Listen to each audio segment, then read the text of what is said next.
మరణం నా చివరి చరణం కాదు. మరణం నా చివరి చరణం కాదు. మౌనం నా చితాభస్మం కాదు.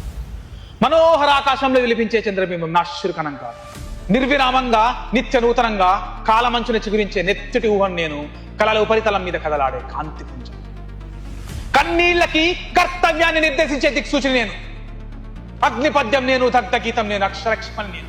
ఆయుధాలుగా రూపాంతరం చెందే ఆకలి నేపథ్యం నేను. అడవి నేను, కడలి నేను, ఉప్పొంగే మానవ సమూహాల సంఘర్షణ నేను. అజ్ఞాతంగా అంతర్లీనంగా మట్టి పొరల్లోంచి పరివ్యాప్తమవుతున్న పోరాట పరిమళం నేను.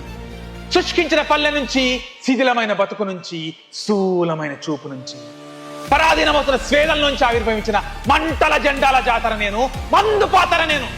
లోపభూయిష్టమైన వ్యవస్థలో లోహంగా మారిన పిడికిలి నేను. సంపదల సమతుల్యం కోసం దోపిడీ వటవృక్షాన్ని నెలకూల్చే సైనికుల సారథ్యం నేను. చరిత్ర పుటపై చెక్కుతున్న చెక్కు చెందని సత్యం నేను.